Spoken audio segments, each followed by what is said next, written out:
None of them are wrong and none of them are right. Some of them make me feel amazing and some of them make me absolutely feel terrible. I quantify me time as time that you walk away from that and your bucket feels filled again, right? Not your box feels checked, which is different. And yet I'm like, no, you need to prioritize your happiness and well-being. Not having to choose. Welcome to the Feel Good Club podcast.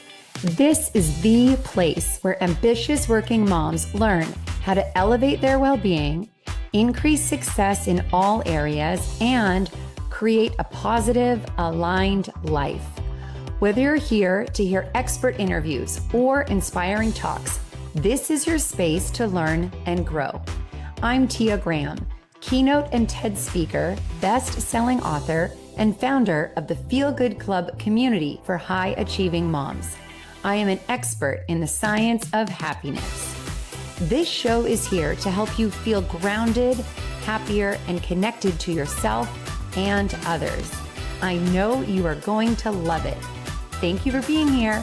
Let's dive in. Hi, Rebecca. Welcome to the Feel Good Club. Oh, thank you for having me, Tia. So excited to be here. I'm so excited that you're here. And then we got to meet in person. And I'm looking forward to learning from you and hearing your approach to being a working mom. And I love how you write about you don't need to choose. Yeah. Right? Yeah, I really do believe that. Yeah. Me It's- too. It's such Me too. a, there's so much cultural influence that puts pressure on us, really both directions, and if it's really actually fascinating to think about this from a historical perspective and how the working mom kind of persona developed, because it was really only like 50 years ago. Like we're really not talking about all that long ago. And where we have come to now is amazing. And yet we still have a long way to go to help women to end that push and pull. So I'm all about it. Oh my gosh. Yes. I mean, there wasn't very long ago where we couldn't get our own credit card, right? We think, but it's like, no, this is so new. And that's such a good place to start. And I was actually talking to one of my friends who's the founder of the World Happiness Summit. And we were talking about mom guilt, working mom guilt. She has two older boys. And she was like, it's from the patriarchy. And I was like, all right, we're going right there. Let's talk about it. So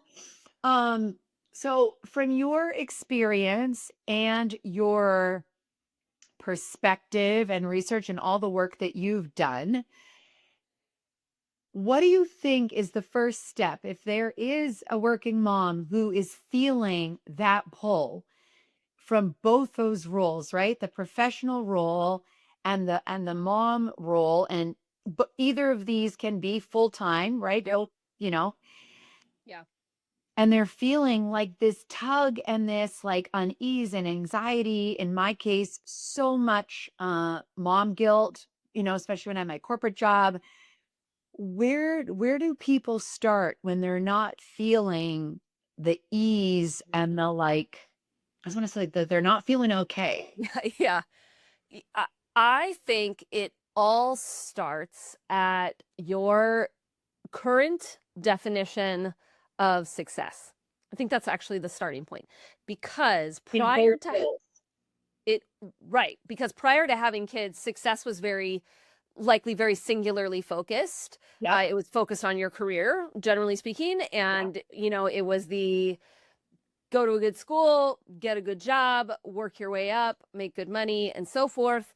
And then once we have kids, particularly for very career focused, ambitious women, it's not like that drive goes away. No, you're still that human. Yeah. Yeah, but your goals are now twofold. It's not just about the career success. It's also about being a great mom and a great parent. And when one of those feels like it's failing, both of them feel like they're failing, right? So we have to feel like we're successful in Wait, I want to pause you life. right there. Yeah. When one feels like it's failing, it's creates a halo. And so you're failing. Yeah, in all areas, because we can't be feeling like we're crushing it at work and sacrificing our kids and feel really good about that. And kind of and similarly on the other way, like we want to do well in our job and we want to do, good by our employers and what we're doing in our career. So if we're going all into our kids and feel like we're barely given anything at work and at any moment somebody's going to find out, like we also are going to feel like we're failing. And so really our version of success changes once we become parents. And a lot of us don't stop and decide how we want to now view success in a multifaceted way. And so that really is the starting point for a lot of the work that I do is let's take a step back for a moment and let's figure out how you were defining success before and what you thought the mechanisms of success were before, which most of the time was like just put more hours in. That's how a lot of us view success, right? Yeah. Or the mechanism of it. And so that doesn't work for us now. And so now it's all about figuring out how do we want to live by this today? What's our current definition of it? Mm-hmm. And let's figure out where we're in alignment with that or where we're not ultimately. I love that.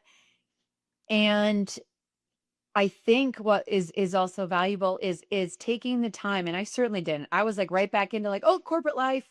I became an entrepreneur also after, and like that's a whole different thing because you can always be doing more and you don't have a boss, you're your own boss. So that whole psyche. Yeah, you have to what's enough for today, right? You actually have to put some definition to that to help you feel really good at the end of the day as an entrepreneur. Right. What's enough for today? Yeah, exactly.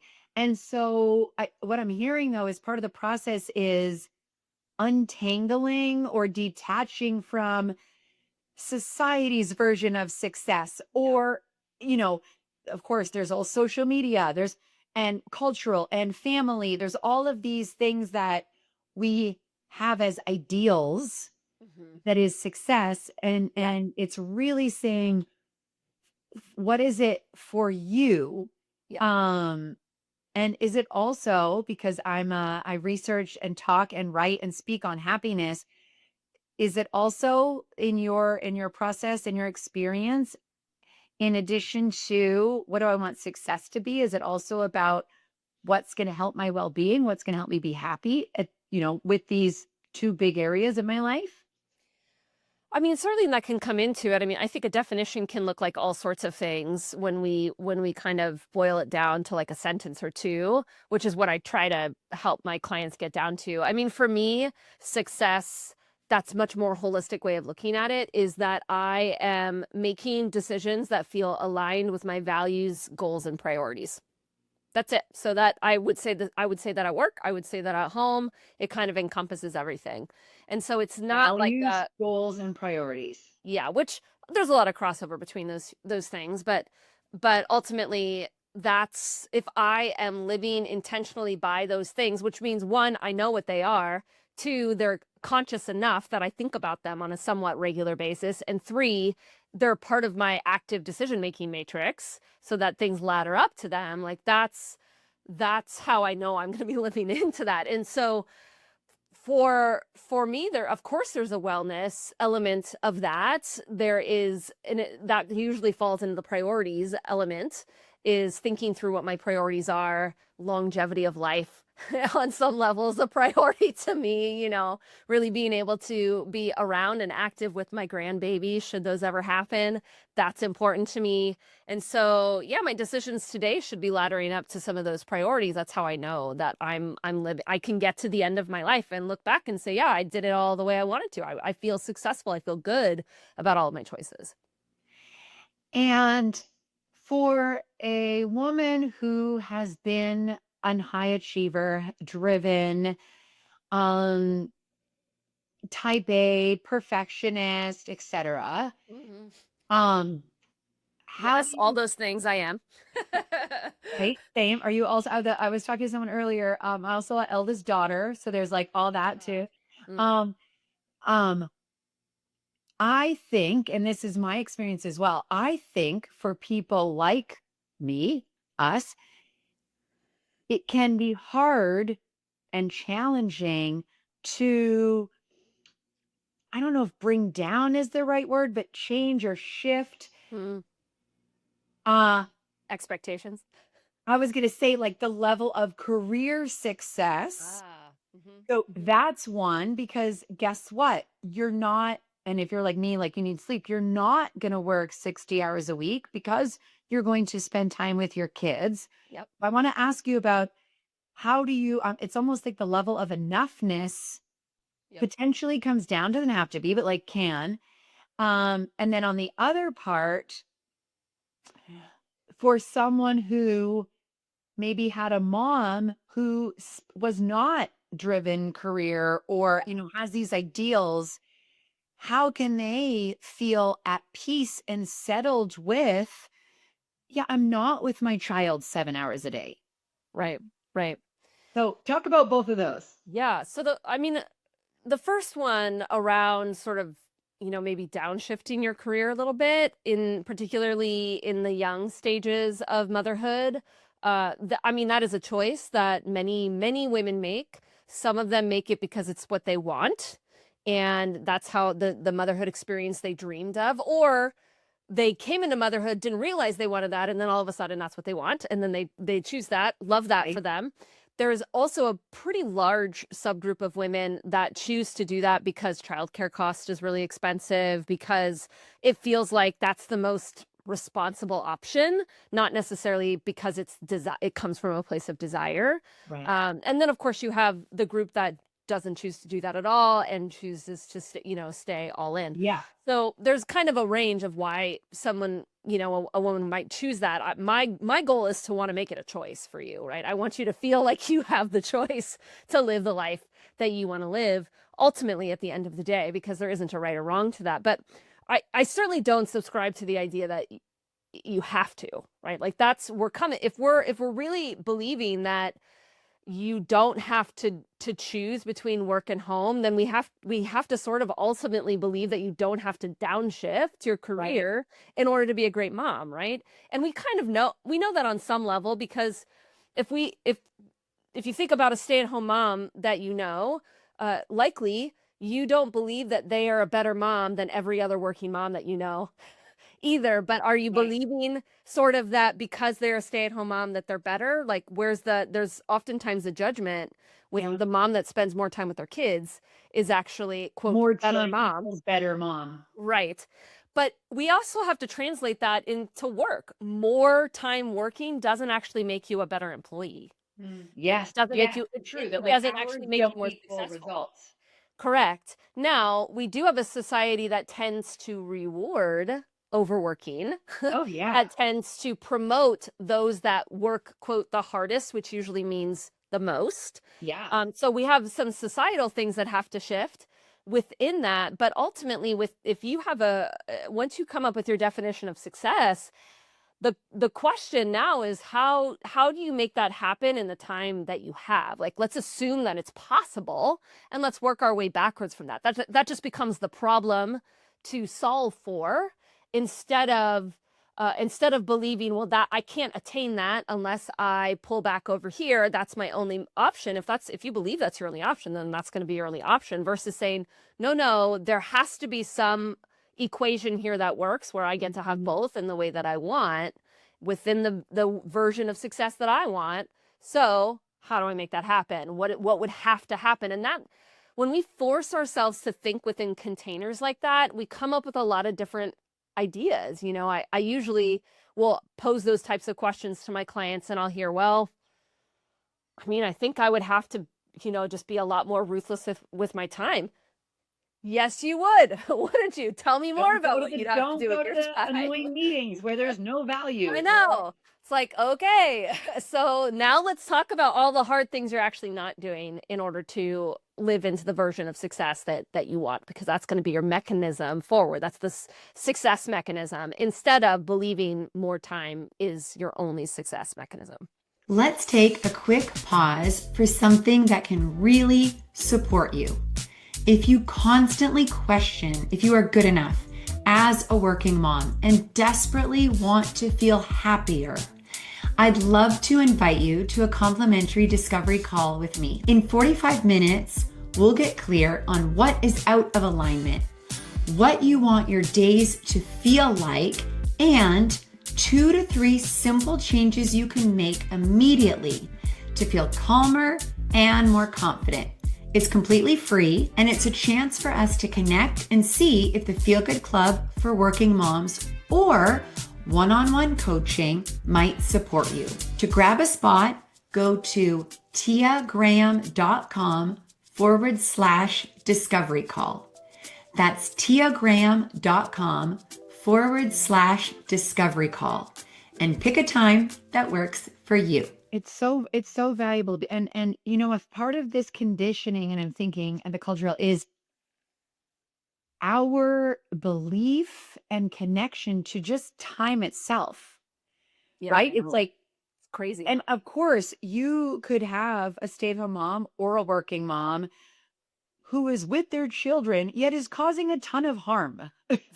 Or, you know what I mean? Like, it's like, why is time this golden No. thing where, of course, we know, and I'm sure that a lot of your clients would agree with, like, well, what I'm saying is I became a flippin' ninja at work when I had my first kid. Yeah. And then when that second kid came along, I was like, and I was worried, like, oh my God, I'm working so much less because I was leading a sales and marketing team. Like, oh God, it's, I have to leave at 5, where before I worked in hotels. So you would work all the time. The best results, because I was like, any little thing that didn't add a ton of value, I was like, no, no, no, no, no. Like, we don't have time. I'm here from 8:30 to 5, and we are gonna like rock It's it. not my value. It's not my priority. It's not my goal. I'm not doing it. Right. It's not gonna make a huge impact. Like, no. No. Yeah. Yeah. And that doesn't feel good. I mean, I'm just honest. Like that's what's hard about it, is it just doesn't feel good to say no. It doesn't feel good to deprioritize something that's important to someone else. It doesn't feel good to sort of delegate something onto someone else that is feeling overwhelmed. It doesn't feel good to say no to a good thing. That's like something that you also really want, but this other thing is just a little bit more like that. I mean, it just doesn't feel good. I usually use the word like ruthless with my clients. It feels ruthless sometimes, at least in the beginning it does, because you're doing a really hard thing. And when you're choosing to go all in to one thing or one kind of version of success based on what you want and say no to other versions of success, people have opinions about that. Society has opinions about that. Your kids might have opinions about that. And that's what ultimately is what it is required to overcome that, right? Like that, in order to really achieve that level of success that you want, it is going to be saying no to a lot of things that are good, and learning how to kind of overcome or manage yourself through those feelings of like sadness, disappointment, like that's really what it's all about at the end of the day. Oh my gosh, Rebecca, is so valuable. It's like you need to know, and I wish I met you 12 years ago. You need to know that that this is going to have discomfort. That this, right? It's not because you have these two roles that are very important in both ways, and that could fill your whole day. There's many people that fill their whole days with both, and you are, but I like that you use the word ruthless. And it's also about knowing all the time you're going to be judged, whether it's like I was judged by family members. I grew up in Canada, right? Like everyone in Canada spends a year with their baby. I know. But I was in LA. I went back to work after, it was maternity leave, but back, and like the judgment and I lived with that, right? Yeah. So, yeah. Which comes back to like your second question around maybe you had a stay-at-home mom, or maybe you grew up in Canada where they spend a year with their kid before going back to work. And then I think they even have the option of going longer for unpaid, if I remember, or something like that. Like it's wild in comparison. Yeah. Whole nother conversation we could have about parental leave, but how do you handle some of that disconnect between those things and the guilt, and in this case, like maybe the opposite of guilt, to your point, would be maybe peace with it. And I think that it really does always come back down to what you've decided for yourself is your priorities or your values or your goals or your version of success, right? It's not somebody else's. And I have these conversations with clients a lot that, it can be hard to unravel some of that upbringing that we were raised with, and not seeing that as sort of the gold standard, and having to kind of detangle from that and say, yeah, but is that what you want? Is that your life that you want to live by? And if the answer is yes, then let's have a whole nother conversation about shifting out of your career and like doing whatever you want to do, because of course that potentially could be an option for you. But if the answer is no, you could never really see yourself doing that, but you still feel guilty. Let's really double down on why you want the version of the life that you're living, and what matters to you, and what you're instilling in your kids by doing that. I mean, there's so much research that really talks about how there is not much difference in terms of being raised by a stay-at-home mom versus a working mom. But there is research that shows particularly women daughters that were raised by working moms are more likely to go further into their career and make more money than the generation before them. I mean, there's so much, we could look at statistics, we can look at anecdotes, we can look at all sorts of things, right? That support your decision. And that, at the end of the day, that's what we don't want to live with regret. We want to feel good and peaceful about the decisions that we're making. Yes. And so we have to do that in a really conscious way, and make sure we're spending more time supporting the reasons why we're doing what we're doing and why we want what we want, instead of sort of poking holes in how what we're doing is wrong or could be wrong, or questioning. And it's just about giving it more airtime in your head at the end of the day, really just spending more time with where you focus. I remember one of my therapists asking me, because I was feeling a lot of working mom guilt for many different reasons.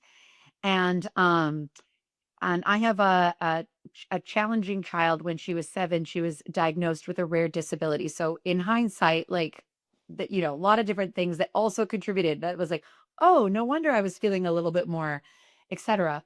But I was telling her, I was describing the pain I was feeling, basically like guilt and sadness of not being there all the time, right?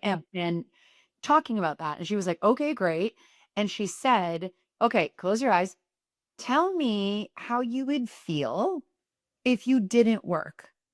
Like, I want to know, what would that be like for you if you were a stay-at-home mom full time, right? And I was like, oh my God, it would be horrible. Like, I love working. It fills my soul. I love learning. I love helping people. I love, like, I've always loved school. And I just went on and on. And I was saying, like, I would feel so resentful to my husband that he would get to work and I didn't. And she was like, okay, great. So there's like you were saying, the uncomfort. It was like, I realized, like, okay, there's painful emotions, there's challenges with both. Yet this is who I am, and I need my soul, and I know I'm a happier mom being a working mom. That's me. No question. No question. I don't know what that guy would do with myself. I mean, I'll never forget when I felt so bad sending my daughter to daycare. I remember in that first year-ish of sending her, I went back to work after about 4.5 months, which is a little bit longer than average too. But I felt so bad about it, so guilty about it, just feeling like somebody else was raising my kid, like literally spending way more of her waking life than I was with her. And how could I do this? And I worked like an hour away, so the commute added to this. There was a whole thing going on. And I'll never remember this moment when I think I was like changing her diaper, and she like started going through animal sounds. Like she literally mooed at me or something. Moo. And I was like, I didn't know you could do that. And I went to my husband and I'm like, did you know that she could moo? And he was like, no, I didn't know. And then of course she wouldn't do it for us at that time, right? But it really just dawned on me. She was getting all of this experience at daycare with 2 beautiful humans that were watching her. And I felt really good about their care, that was way more qualified to like watch her, to raise her, to teach her things in the ways that they were, right? Not obviously replacing me as a mom, but Right. than I would ever have done if she had been home with me. Like I would have been so lost. And literally like in a moment, the guilt like melted away because I felt so good about taking her there. Like she was with good people that were teaching her things, that knew early childhood development, that were having a good influence on her, that were like I just all of a sudden it was like a literal light bulb of a shift in the way the perspective I had of it Yeah. immediately changed everything. I love that. I had a similar, we've always had, we don't have any family, and we've always had full-time nanny supporting my husband and I. And I remember our first nanny coming in, and like she was like, "Oh no, you're not, like you don't swaddle like this. Like here's how you swaddle her." And she was like, "Oh, the socks do this and the help." And like, and I was like, "Oh my God, teach me everything." Like what? Like 'cause she had been taking Yes, care of children, and I was like deer in obviously. headlights. Like I have no idea what to do. Yeah. That Yeah. yeah, that like shift of, and there's all this conversation around the village and your village, and women and families throughout time. If you think about indigenous cultures and like, Yeah. it's never just like this one singular human raising, Right. right? Right. Never. And Never. no, never, except like we never had like grandmas in our neighborhood, or so it's like, and And of one of my course, if you friends, were like in a village like that where you were literally like living yeah, together-ish, yeah, like communally, other women would be over like showing you how to swaddle your baby and how to do that exactly, and no, you and were giving doing you a that break, wrong and try this and like this is going to right? help. And all of the things that they would be doing it with you. We're so isolated now and Yeah, individualistic and yeah, less community oriented that we've lost a lot of that kind of experience. And yes, we again we come back to the feminist movement. We're so we have been now conditioned to believe we're supposed to be so more independent, do it all, do it all ourselves as women in particular, that we don't ask for the help or we feel guilty when we have to, or right? it's we're less than if we can't, all of that kind of thinking that gets in the way of us being able to live a life where we don't regret and we feel amazing about the choices that we're making every day. Yes, yes. I love it. One of my friends who is a working mom, she said, I always felt like these are more because she never really had guilt, and she had a nanny too. And I was like, how come you didn't have guilt? Like I had so much guilt. And she was like, I just thought like this is another person who loves my child. Mm. Like, kind of bad. And I was like, okay, that would have been a useful thought too. I could have used that. Um, I like to think about it like this is like my framing when it comes to things like this. I think about it like a flashlight and a floodlight. Okay, so our brain operates more like a flashlight. Like that's its design is to be a flashlight. Pick one perspective, focus on it, and that's what it is, right? And it's not until we have these moments, whether it's from other people or I had, my daughter mood or whatever, that a floodlight opens up and I realize that there's actually like 10 perspectives I could have of the same exact situation in the same exact circumstance. None of them are wrong and none of them are right. Some of them make me feel amazing and some of them make me absolutely feel terrible. And so it's my job to recognize that my brain likes to hyper focus in a very singular way, usually on a very negative perspective of something. is our And brains have my job negative is to open views? up the floodlight to all of the other perspectives that could be there, that are there, and decide which one is more in alignment with my choices and my values and my goals and my priorities, and choose that one. That's my job. That's useful. Yeah. And slowing down enough to notice, oh, this is my perspective. It's not reality. Yeah. It's Yeah. like you said, there's 10 and there could be 25, Yeah. 25 different ones. Um, Which is like the beauty of coaching, yeah, obviously, because the coach is going to help like show you those other perspectives and remind you that you have right, a very singular focus here and there's so many other ways you could view this, right. and To help have that you to find thinking that, right? partner. Like a thinking partner of some kind, whether that's a coach or your partner or friend or whatever, like Yes. somebody else needs to Not help you just with that. not just you looking at, yeah, looking at your reality. Um, Last question is, how do you plan your weeks or plan your months? So I'm assuming that the person has their priorities and their values and they're clear. This is how I want to live so that I am happy and well and so that I feel successful with my definition of success. Yeah. how do you, Rebecca, plan your weeks? Or I don't know if you plan it a month at a time, but what's your process? Um, whether it's a good or a bad thing, I don't really know. I don't have a set process doing that. Okay. And I think that's probably because I'm in a fairly good rhythm with it on Yeah. how I kind of manage my time and so forth. I think there are some things that like land in my calendar that are I schedule ahead of time so I make sure that they happen. That could be anything from like I play ultimate frisbee. So my ultimate frisbee games go on the calendar or other types of activities or volunteer. I volunteer at my church. I sing. Like those kinds of things go in my calendar. They're unmovable. I'm going to go to them no matter what. Right. And so they become the priority. But I've learned over time that, for example, I can't be away from bedtime, um, usually multiple days in a row. It's my kids don't like it. I don't like it. I find like one of my priorities that I've decided as a parent, like one of those key times is bedtime. I spend a lot of time with them. I read with them. I talk with them. They ask me weird questions. It is the time that really fulfills me as a parent. And I know that at the end of the day, they're going to remember that mom's out with them. And so I'm sort of aware of that. Not that I don't choose to be away. I just don't choose to often be away for multiple days at a time because of the impact that that has. And so I I have gotten so clear on where my yes is on many things that those just become the things that I put into my kind of schedule, whether it's literally or like just in my mind. I know what they are. And then I protect those and they become unmovable. And I say no to many an opportunity because of that. Yeah. And that's okay. I mean, that's okay because it's ruthless and I'm living the life that I want to live. And so it always starts with kind of calendaring or prioritizing first, dropping that in, and then working your way around it on some form or fashion, depending on how that works for you and, for me, different seasons. Yeah. Yeah.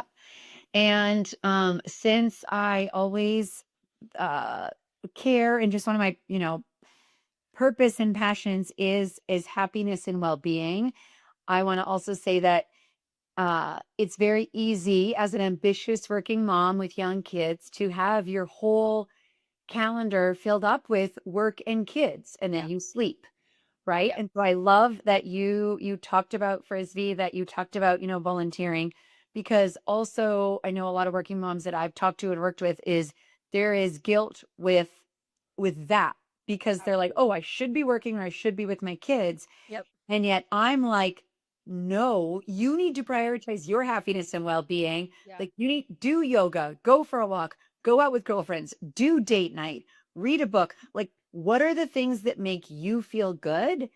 Because you're, we'll come back to where we started, on time, right? You could be feeling like not healthy and drained and kind of negative, and you're with your kids for 2 hours, or you've taken 30 minutes for yourself and you're with your kid and you're like joyful and upbeat because you actually are taking care of yourself. Totally. And I want to give everyone permission, like, you do that. It doesn't mean because you are ambitious or working that you can't do that. It's not like, oh, I've already taken the time for myself. Yep. So Yep. thank you for No, sharing about your frisbee in church. no, yeah, no question. I think I teach around 4 key priorities that create sort of a foundation of a balanced life, and one of them is me time. Yeah. You Yeah. have to schedule that in, and I quantify me time as time that you walk away from that and your bucket feels filled again, right? Not your box feels checked, Right. which is different. So Yes, that, that's a which is good why I would even put distinction. it for a lot of people, it's different than your workout, or it's different than, the closet that you just cleaned out that you've been thinking about cleaning out, and it feels so good to clean it. I know it does, but it feels more like a checkbox Yeah. than it does like an Like energy dinner with a booster, girlfriend. excitement. Yeah, exactly. Yes. So Yes. so important that we all have those times, and that could look. I don't prescribe to a one way to do that.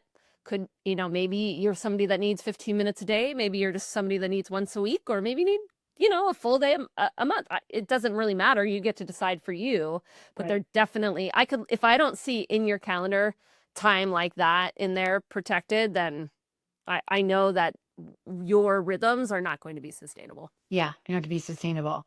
Oh, Rebecca, where can people find out about you and learn more about your coaching and your work? Yeah. So we're already listening to a podcast here. So you can hop on over to mine, which is Ambitious and Balanced Working Moms.